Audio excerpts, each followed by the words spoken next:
So the second part of the evening is going to be a discussion with the artists from ESCAPISM. ESCAPISM is an exhibition series. You can find it one floor below us here in this building, Oyoun, and also outside there is a fourth exhibition. My name is Lesley Whitaker. I'm going to be the one talking to our brilliant artists here. And yes, I think one thing we do have to mention, there are 4 participants in this project, but one of them could not be here with us today. And I think that there is something that she wanted to share tonight. Is this a good time to read her statement? I don't know the order of the event, so... Oh, there's no order. This is just a conversation. So I think we can do this first.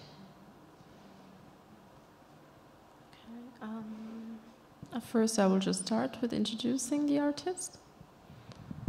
Izdihar Afyouni, Palestinian artist and creator of the ongoing research and participatory art project Thicker Than Blood, the 3rd digital iteration of which is being exhibited as part of ESCAPISM and explores the abuse of language and affect by state mechanisms and larger themes of carceral logic and politics of disposability, would like to state that her absence on this panel is deliberate.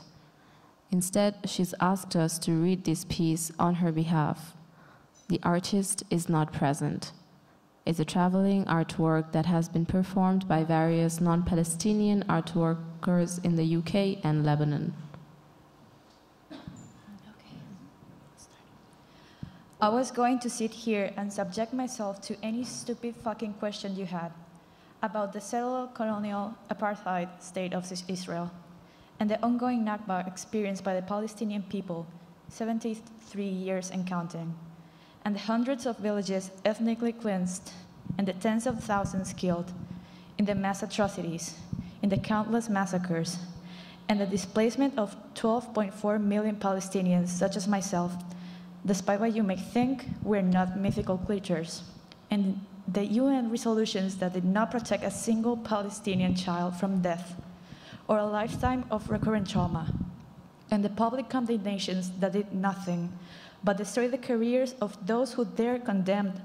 I decided not to sit here and explain to you that there are no 2 sides to consider when one is a military occupying power, receiving billions in aid annually from the world's biggest war machine, masquerading itself as the world authority on democracy.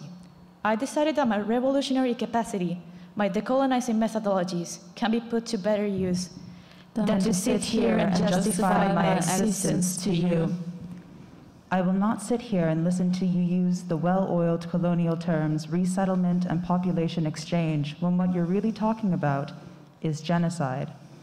Because despite what you might think, it is not the role of the indigenous, of the oppressed, to educate well-meaning white folk so that they post a fucking infographic on their Instagram account, or talk to their grandfather who still habitually uses the N-word and vocally hates Jews, about how Palestinian children aren't all terrorists. I decided not to sit here and engage in the dehumanizing activity of endearing you to consider myself and my people as human beings, than to sit here and justify my existence to you. I decided not to stage poetry around the biopolitical reality that every Israeli civilian must serve mandatory military service. So every Israeli civilian is an agent of the state, and every indigenous Palestinian is a target to be eradicated or neutralized. Condemned to death or displacement or debilitation, I decided not to smile, to perform diplomacy, to pretend that your question centralizing Hamas or anti-Semitism and decentralizing the genocide, displacement, and dehumanization of my people is not a socio-political silencing tactic Zionism uses to justify its settler colonial project that you have internalized. I will not sit here and let you vomit that fascist bile onto me. I will not sit here and justify my existence to you. I will not sit here and pretend that I am not galvanized, that the Intifada is not alive within me. and every Palestinian that we care more about what you motherfuckers choose to believe than transmogrifying our rage, our trauma into unrelenting resistance. Those were some really powerful words from Izdihar. If anyone has not played or experienced Thicker Than Blood, I highly recommend doing so. I think that her words and also her beliefs will come across very clearly in the work that she's produced. Regretfully that she can't be here.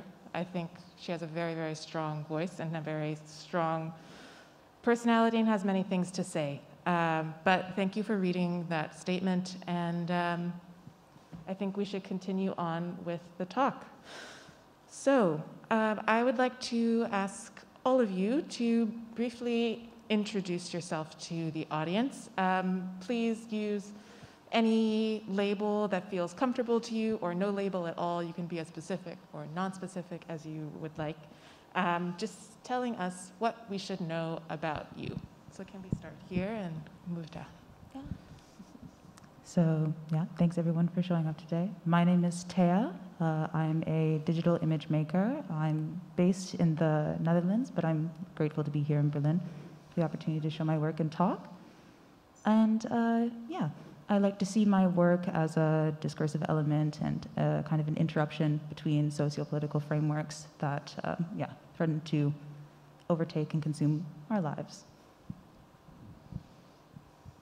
My name is Avita. I'm also based in the Netherlands, and I often find myself confused to answer this question, I guess, like everyone else. So I've devised a persona for these events. My name is Avita. I consider to be half human and half object, and I would like to not be perceived. Hi, I'm Sol. I'm based in Spain, and I'm a 3D artist who is very obsessed about just trying to represent my culture and the sides of my home country, Venezuela. And yeah, I really like rocks, and I also do not like to be perceived. Thank you. So the Escapism project has roots in empowerment. And I wanted to ask, what is your relation to this theme? Did you find this project to be a tool for self-expression, for rebellion, for activism, for something else, or how does escapism empower? Initially, when I was looking at the open call online, escapism, just as a broad topic, initially just imagining escaping to where, escaping from what, escaping from who, all of the who, what, where, when, whys, and hows. And I had a thought that was kind of germinating over the past 2 years, and I wanted to maybe think of escapism as a way to kind of like light a fire or set a spark, and then let the blaze continue to burn as the project would unfold over the weeks. I think it's quite a common concept sometimes that when you feel something, once you write that down, put it on paper, you feel less burdened by your feelings. Not that it changes a lot, but once you put something on paper or once you verbalize something, you have a more understanding of it some way, or you can put it in perspective and you feel differently than before. And I think that's also a way of escaping from one feeling to another feeling, or like a more clearer feeling. So I think what I wanted to do, or like this relationship to escapism or empowerment, is also putting years and years of thoughts into words and actually thinking of them and verbalizing them while you don't consciously do it all the time, but it's like they're embedded in you somehow, one way or another. So I think I find power or escape into putting thoughts into paper, or rethinking it myself, or reflecting on it myself. Wow. For me, I guess, coming from working in the video game industry, personal narratives, especially those that are not cishet, white, and male, are not favored. economically and just like in the general public. So for me, the escapism project was a way of self-expressing myself and my reality, rebelling against like the normal current, the capitalistic current of the video games, and also trying to not escape it, actually face my own trauma and my own history for once. So yeah, that's escapism for me. Wow. Thank you all for those answers. I think we're going to come back to those. Yeah, Avita, you said that there's something about putting this on the page as a way of sort of letting these feelings go, or like as an outlet, yeah. As an outlet. As an outlet. Yeah. Did you find that there was something in your game that you had to get out? That there was something, an outlet for, I don't know, anything that... like anything in particular? Yes. I wouldn't say so, because sometimes some of the things that I wrote, I think, maybe I think of it in the moment, like maybe if I'm having a conversation with you or someone else and we're talking about something completely different, and it often happens that you sometimes space out or you start thinking about something, and not always when you space out it's a conscious process. It's a lot of the times just subconscious or unconscious. Mm-hmm. And sometimes I think you have these thoughts or fragments of memories pop up in your self, maybe for like a second or 3 seconds maximum, and then it invokes an emotion. And then it leaves again. It invokes some sort of an emotion which I don't have a word for. And I think, like, I try to take that as a point of departure. Like, I never think about these things again. It comes and goes, but it happens every so now and then. So I think I was trying to remember them as much and go forward with it in a stream of consciousness without really knowing exactly what it is that I am doing. I just let it go as it comes to me, as opposed to like directing it some way. Okay. I wanted to talk with each of you sort of individually about your own games, but I think, can we start with you, Avita? Is that okay? Sure. So kind of going off of what you just said about a stream of consciousness and not knowing where you're going to end up, that was something that playing the game was really sort of beautiful, and something that players will experience for themselves. One of the first things you hear is that a woman named herself Poetry, and then she died in room 602.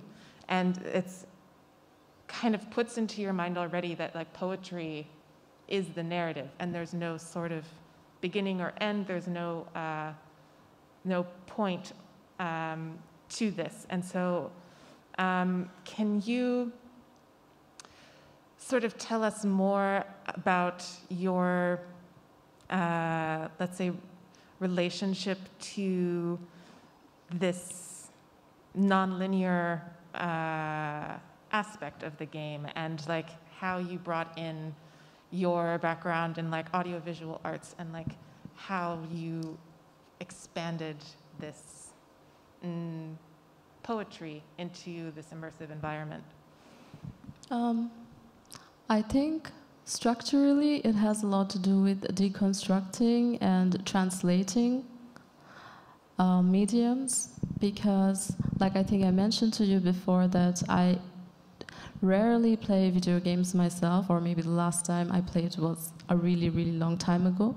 So I don't have that personal connection with video games as opposed to someone who does this on a regular basis. Mm-hmm. So I think for myself, as an audiovisual artist, it was translating my form of media into a more gamified environment.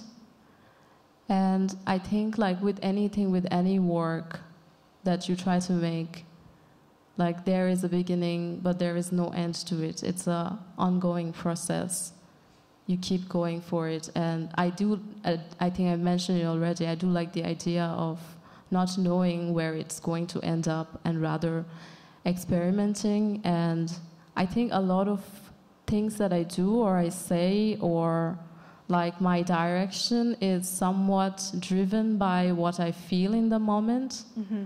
Or like if you try to do something, even if you, let's say, drink a glass of water, whether you drink it with left hand or right hand, sometimes you feel like that you want to drink with left hand or right hand. Like it doesn't really have a fixed narrative to it, but it just feels right, let's say, or which way you want to look. It just feels right for a random bodily, or maybe there is a reason, I don't know, but it just feels right. So I think I take everything from whatever feeling is invoked in me. I don't know if that answers your question. No, it does.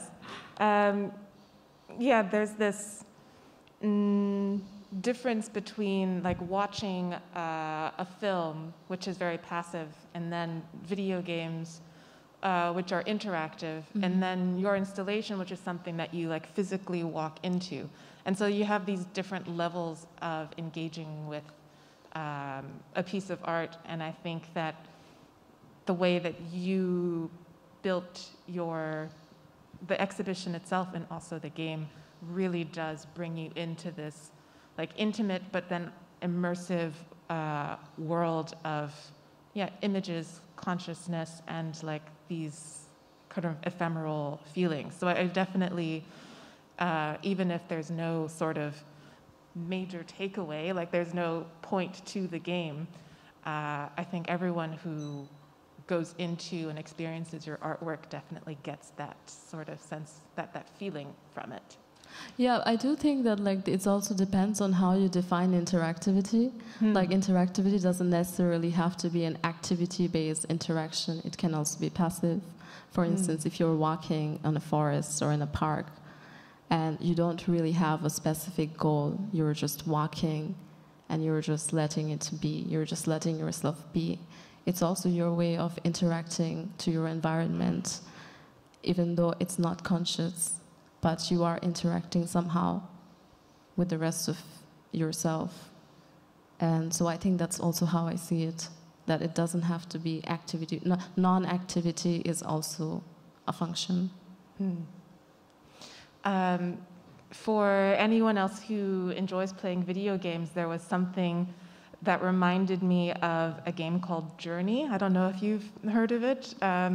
It's just a very, very beautiful game. There's no dialogue. It's just this incredible music and beautiful artwork, and you just play as a character in a desert, and you're going on a journey. And anyway, so like there aren't a lot of examples of this like sensory video game experience, but there are some analogs out there, out in the world. One thing you told me about your game was that in the center of the map is a giant mushroom. Yes. Can you tell us about the mushroom? I think I was making a joke